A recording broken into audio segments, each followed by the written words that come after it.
السلام علیکم ورحمۃ الانبیاء والمرسلین وعلى آلہ وصحبہ الطیبین الطاہرین ومن تبعهم بإحسان إلى يوم الدین اللهم اجعلنا منهم برحمتك یا ارحم الراحمین۔ باب کیف کان بدء الوحی الی رسول اللہ صلی اللہ علیہ وسلم وقول اللہ عز وجل انا اوحینا الیک کما اوحینا الی نوح والنبیین من بعدہ۔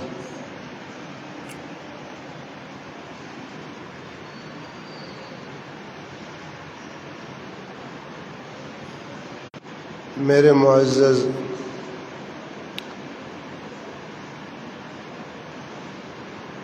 میرے ساتھی، میرے دوست،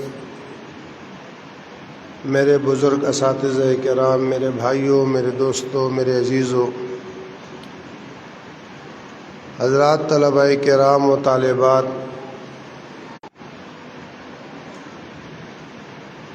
ایسا نظام بنائے جس کو حواس کہتے ہیں، اس سے اللہ کی پہچان ہو۔ عقل و شعور اس کو بخشا، اور اس کی رہنمائی کے لیے اللہ جل شانہ نے اور ایک اللہ کی کتابیں۔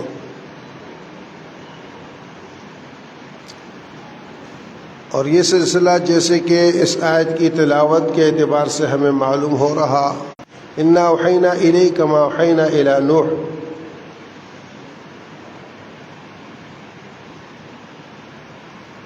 انبیاء کرام علیہم الصلوات و تسلیمات کا جو باقاعدہ کتابوں اور شریعت کے اعتبار سے نظام چلا ہے، وہ نوح علیہ السلام کہ ہم آپ اس سلسلے کے ساتھ جڑے ہیں، جو سلسلہ اللہ پاک نے انبیاء کرام علیہم الصلوات و تسلیمات کے ساتھ رکھا ہے۔ ہم حاملین کتاب، وارثین انبیاء ہیں۔ مقصود یہ ہے کہ انسانیت کے لیے جو اللہ پاک نے کامیابی کا پیغام رکھا ہے، وہ ہم سیکھ کر انسانیت کو اس کی طرف بلائیں، اس کی دعوت دیں، قولاً فعلاً عملاً، جیسے کہ رسول کریم صلی اللہ علیہ وسلم اور حضرات صحابہ کرام رضوان اللہ علیہم اجمعین نے اس فریضے کو ادا کیا۔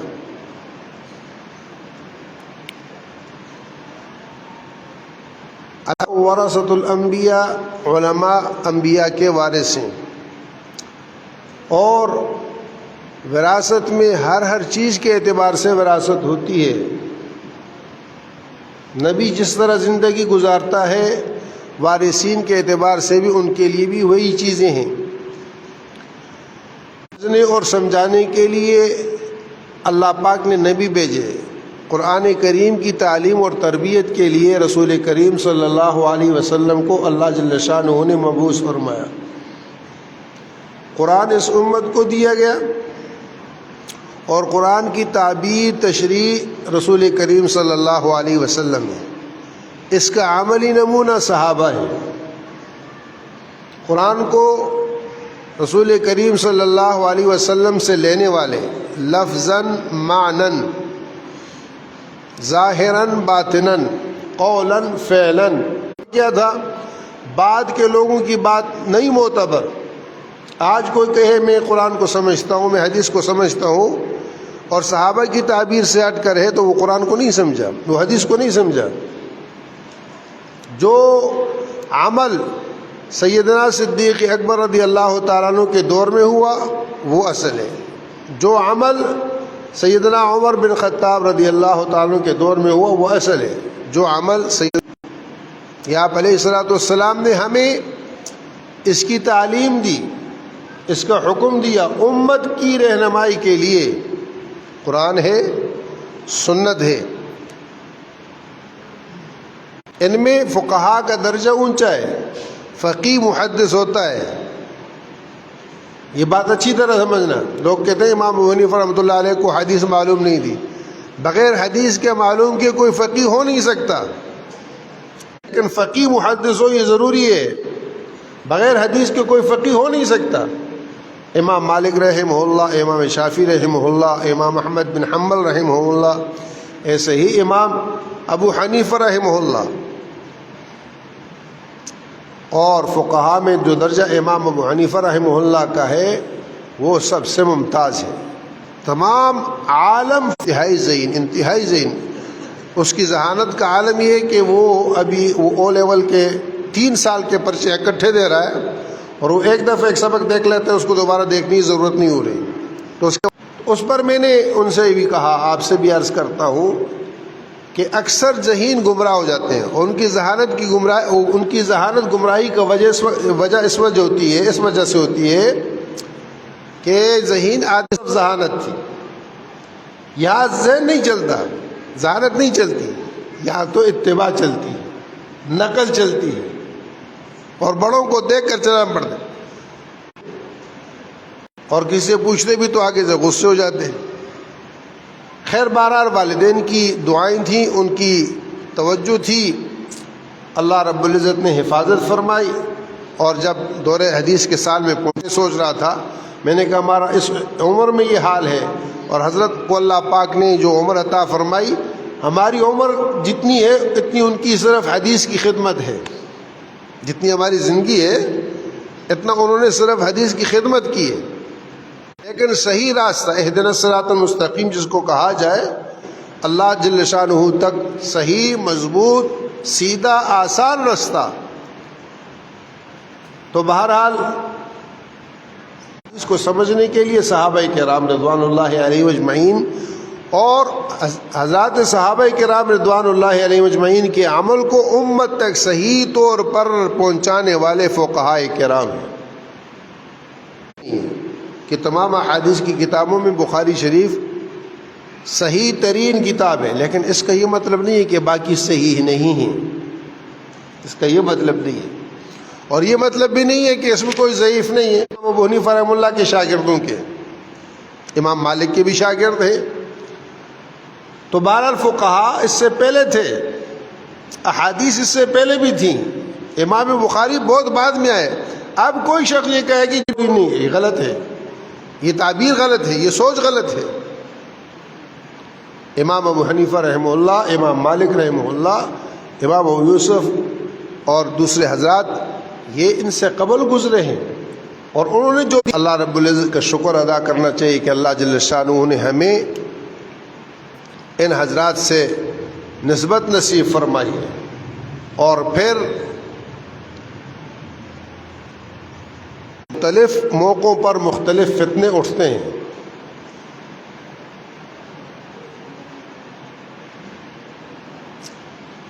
ان فتنوں سے بچنے کے لیے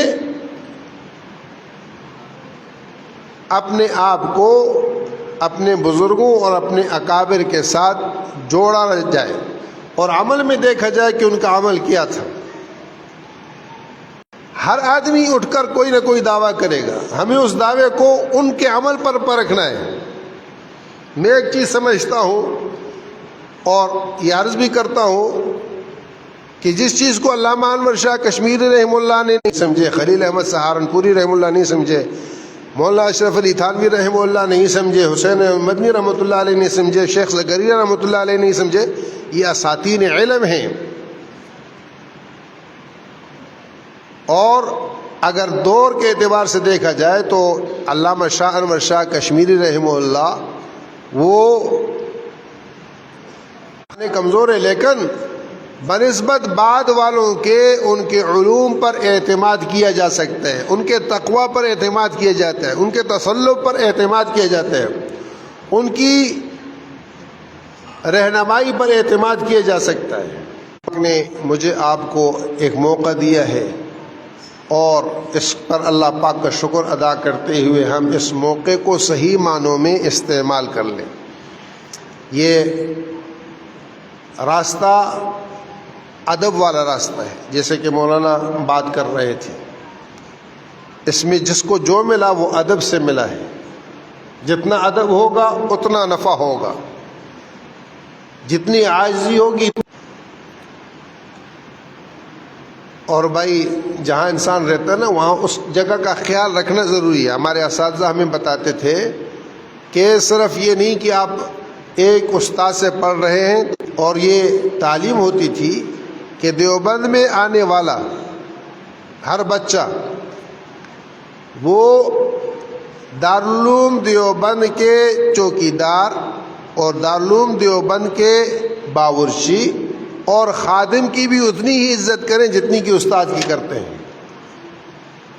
یہ چوکیدار ہے، اس کے اوپر ہم روب جمائیں، یہ جو ہے باورچی ہے، اس کے اوپر ہم روب جمائیں، یہ خادم ہے، اس کے اوپر ہم روب جمائیں۔ یہ ہمارا استاد تو نہیں ہے، تو اس کو استاد ہے لگا ہوا ہے، آپ اس کا ادب کریں، اس کا احترام کریں۔ آپ کو بے ادبی کی اجازت نہیں کہ آپ اس کے ساتھ بے ادبی سے پیش آئیں۔ آپ تو می اسے نہیں کر سکتے۔ آپ کون سے کوئی شکایت ہو، آپ متعلقہ استاد سے کہیں کہ جی مجھے یہ تکلیف ہے، لیکن اس سے الجھنے کی اجازت نہیں ہے کہ آپ براہ راست اس کے گریبان میں ہاتھ ڈالیں، اس کو گالیاں دیں، اس کو برا کہیں، یا اس کے ساتھ لڑائی کریں، یا اس کے ساتھ آپ الجھیں۔ نہیں، آپ یہ پورے نظام میں خلل ڈال رہے ہیں۔ آپ پورے ادارے کے اعتبار سے ادارے پر بد اعتمادی کا اظہار کر رہے ہیں، پھر آپ کو نفع نہیں ہوگا، آپ کو خیر نہیں ملے گی۔ اسی طرح جیسے آپ کے دور حدیث کے استاد ہیں، ویسے ہی آپ یہاں جو ناظرہ پڑھانے والا استاد ہے وہ بھی آپ کے استاد ہیں، اس کا بھی آپ ادب کریں، اس کا بھی آپ احترام کریں۔ آپ سے عمر میں بڑے ان کا ادب کریں، چھوٹے ان پر شفقت کریں۔ یہ تعلیم ہے، یہ آپ کو سکھایا جاتا ہے۔ آپ یہ کریں گے، اس سے آپ کو خیر ملے گی، نفع ملے گا۔ پھر صرف یہی نہیں بلکہ جس نے پائی لیے کہ وہ آپ کے علم میں ذریعہ بنی، تو جو ذریعہ بنا اس کا بھی ادب ہے۔ نسبت سے فرق پڑ جاتا ہے۔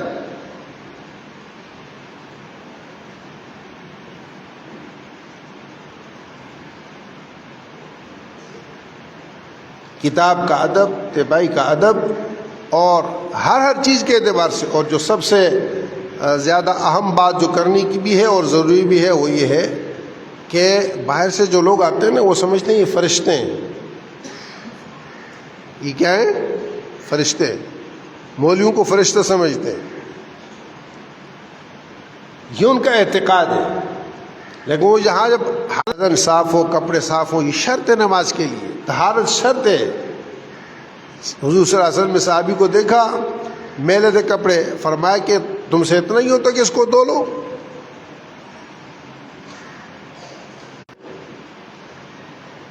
کوئی چیز بھی دیکھیں آپ کے وہ درست نہیں ہے، اس کو آپ درست کر لیں۔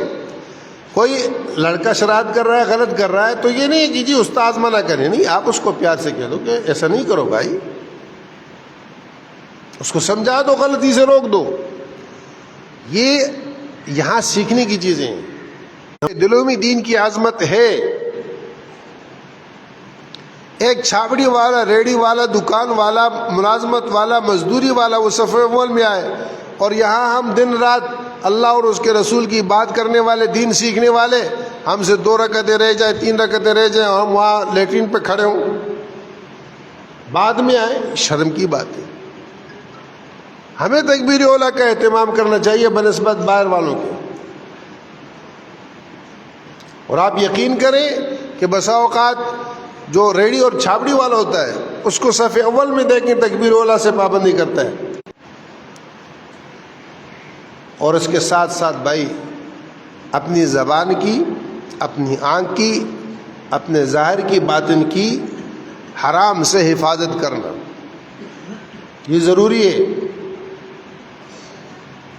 زبان غلط بولے گی، آنکھ غلط دیکھے گی، کان غلط سنے گا، جو اس وقت موجودہ وقت کے اعتبار سے انتہائی خطرناک، اس سے کوئی فرد حرام سے نہیں بچ سکتا الا ماشاء اللہ، اللہ جس کی حفاظت فرمائے۔ اور یہ ایسی شیطانی چیز ہے، آپ کو بتا دوں، ہمارے پاس تو آتے رہتے ہیں نا، یہ اس کا زیادہ استعمال آدمی کو نامرد کر دیتا ہے، اور یہ اللہ کی طرف سے سزا ہے۔ آدمی سمجھتا نہیں ہے، اکثر لاتے میں تو میں نے اسے دیکھا، میں نے اللہ کی شان تھی، میں نے کہا یہ تو موبائل کا بیمار ہے، انہوں نے کہا جی بالکل ایسا ہے، تو میں نے کہا اس کو لے جاؤ، اس کا علاج نہیں ہے۔ ایک شرط پر علاج ہوگا کہ اگر اس سے موبائل آپ لے لیں، انہوں نے کہا جی میں نے موبائل لے لیا تو یہ مر جائے گا، میں نے کہا یہ مر جائے اچھا ہے، یہ مر جائے اچھا ہے زندگی سے جو یہ جی رہا ہے، اس لیے کہ اب یہ زندگی نہیں ہے اس کی، یہ موت ہے۔ فیصر سروس میں یہ فیصل بیس پر ڈپٹی ہے اس کی، وہ بیوی کی شکایت لے کے وقت دیا تو دونوں آ گئے یہاں۔ میں نے ساری صورتحال دیکھی تو میں نے یہ نہیں کہا کہ اس کا علاج ہوگا، شرط صرف یہ ہے کہ موبائل ہٹائے۔ اس کی بیوی کا مسئلہ تھا، میں نے کہا موبائل ہٹائے گی تو علاج کر دوں، نہیں تو جاؤ۔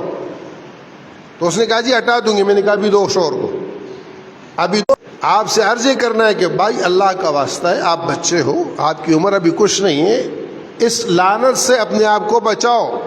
ضرورت کے بقدر کی چیز استعمال کے اعتبار سے وہ اچھا ہے، وہ کتنی صرف فون سننے کا اور کرنے کا، اخلاق تو تباہ ہوتے ہی ہیں، دوسری چیزیں بھی ہوتی ہیں، لیکن اندر سے بھی اللہ پاک وہ مردانی جو حیثیت ہے وہ ختم کر دیتے ہیں۔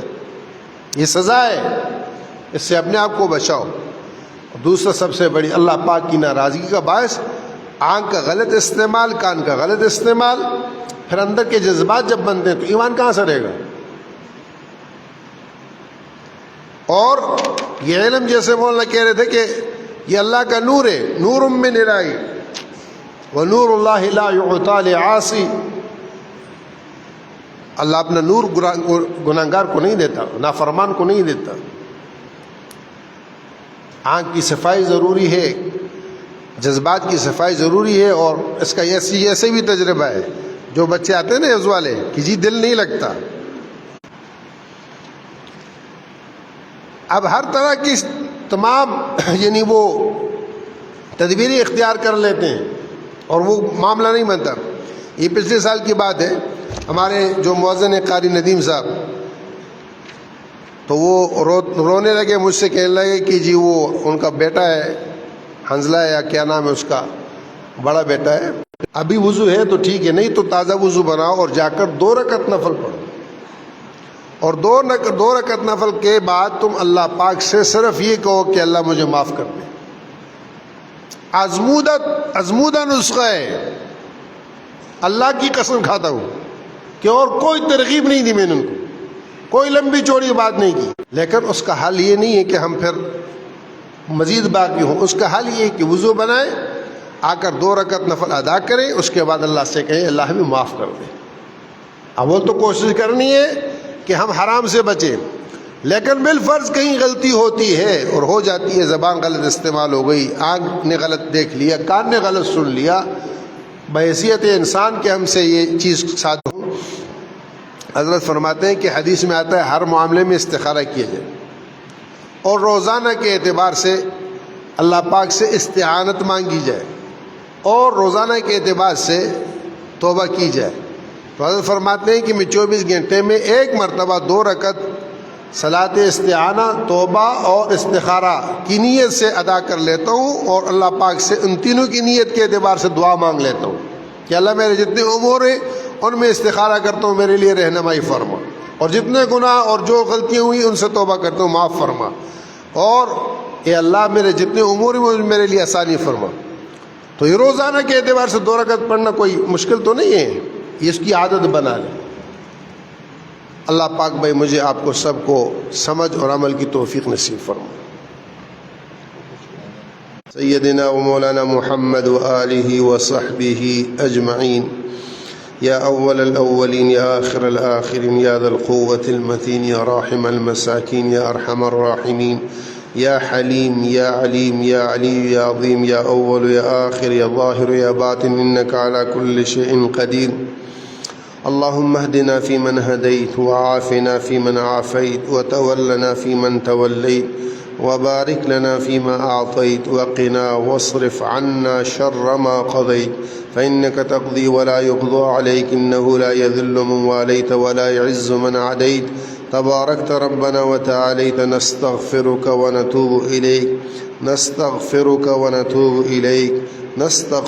ونتوب إليك رب اغفر۔ صلاۃ والسلام کے فرمودات اور ارشادات ہیں، اے اللہ ہم سب کے سب یا اللہ اس کے حصول کے لیے، یا اللہ حاصل کرنے کے لیے، یا اللہ اس کو پڑھنے پڑھانے کے لیے، یا اللہ سننے سنانے کے لیے، یا اللہ آج جمع ہیں، یا اللہ اپنے فضل سے کرم سے اس علمی سال کے اس ابتدا سے انتہا تک ہمارے لیے انتہائی آسانی فرما۔ یا اللہ اس میں ہماری رہنمائی اور اپنے صفات کی معرفت ہمیں نصیب فرما۔ حضور انور صلی اللہ علیہ وسلم کی یا اللہ سچی محبت پیروی اتباع سے ہمارے سینوں کو لبریز فرما۔ ہمیں ظاہراً باطن رسول کریم صلی اللہ علیہ وسلم کا غلام بنا، خادم بنا، امتی بنا۔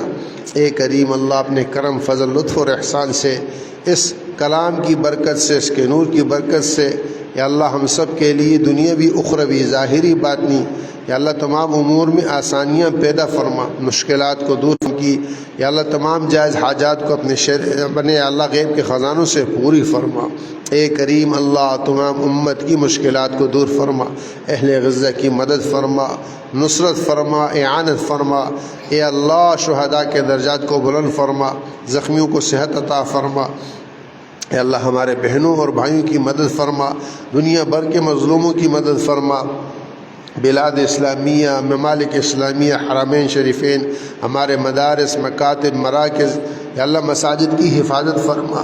اے کریم اللہ اس ادارے کے اعتبار سے جن دوستوں اور احباب نے یا اللہ اس میں جانی، مالی، ظاہری، باطنی طور پر شرکت کی، لفظاً، قولاً یا اللہ فعلاً، جس حد تک جس نے اللہ اپنا حصہ ملا ان کو اس دنیا آخرت کے اعتبار سے بہترین جزائے خیر نصیب فرما، یا اللہ بہترین بدلہ نصیب فرما۔ یا اللہ اس سال بھر کے اعتبار سے ہمارے لیے بنات کے اعتبار سے، بنین کے اعتبار سے جو مسائل ہیں ان کو آسانی کے ساتھ حل فرما۔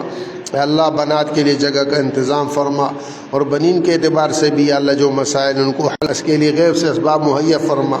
اے اللہ مسجد ام رمان کی باقی تعمیر کے اعتبار سے اور یا اللہ اس کے جتنے امور ہیں مسائل ان کو حل فرما۔ اے کریم اللہ ہمارے اساتذہ کے، ہمارے طلباء کے، طالبات کے، معلمات کے جو مسائل ہیں ان کو غیب کے خزانوں سے حل فرما۔ اے کریم رحیم رب اپنے فضل سے، لطف اور احسان سے ہماری تمام جو کمیاں کوتاہیاں ہیں ان سے درگزر فرما کر ہمیں صحیح نہج پر جس اپنے یا اللہ کرم اور فضل سے اپنی مدد سے ہمیں اس کے لیے استعمال فرما کر اور قبول بھی فرما، قبولیت نصیب فرما۔ یا اللہ قابلیت مرحمت فرما۔ یا اللہ ہمیں کچھ نہیں آتا، ہم اس بات کا اقرار کرتے ہیں سبحانک لا علم لنا الا ما علمتنا انک انت العلیم الحکیم۔ اے اللہ اس میں کوئی شک نہیں ہے، اس میں کوئی دوسری یا اللہ رائے نہیں ہے، تو ہی سجاتا ہے۔ اللہ اس کا مصداق ہے جب اے اللہ تیرے نبی پاک علیہ السلام کو تو نے اس کے کہنے کا حکم دیا، اے اللہ ہم تو کسی کھاتے میں نہیں، اپنے فضل کو شامل حال فرما، اپنے کرم کو شامل حال فرما۔ یا اللہ اپنے احسان اور لطف کا معاملہ ہم سب کے ساتھ فرما۔ ہمیں یا اللہ باہمی رب سے، محبت سے، تعلق سے یا اللہ خدمت کی توفیق نصیب فرما۔ جو جس شعبے میں خدمت کر رہا اس کی عظمت کے ساتھ اخلاص سے اس میں لگنا نصیب فرما، اور سب کو قبول فرما، بچوں کو بھی قبول فرما، بچیوں کو بھی قبول فرما، اور جن والدین نے اپنے ننھے منھے ان بچوں کو یا اللہ اداروں میں بھیجا ہے ان کی اس قربانی کو ان کے لیے بھی، ان کے لیے بھی اور پوری امت کے لیے خیر کا باعث بنا، نجات کا باعث بنا، مغفرت کا باعث بنا۔ ہمارے والدین، ہمارے اعزاء، ہمارے اقارب، ہمارے رشتہ دار یا اللہ جو دنیا سے گزر چکے قبروں میں ہیں یا اللہ جنوں ہیں، اے اللہ اپنے فضل سے ان کی قبروں کو جنت کا باغ بنا دے، ان کی سیئات کو حسنات سے مبدل فرما، کروٹ کروٹ ان کو راحتی نصیب فرما۔ اے اللہ ہم فقیروں اور عاجزوں کی دعاؤں کو اپنی بارگاہ میں شرف قبولیت نصیب فرما۔ آمین آمین یا رب العالمین، وصلی اللہ علی حبیبہ سیدنا محمد وآلہ وصحبہ۔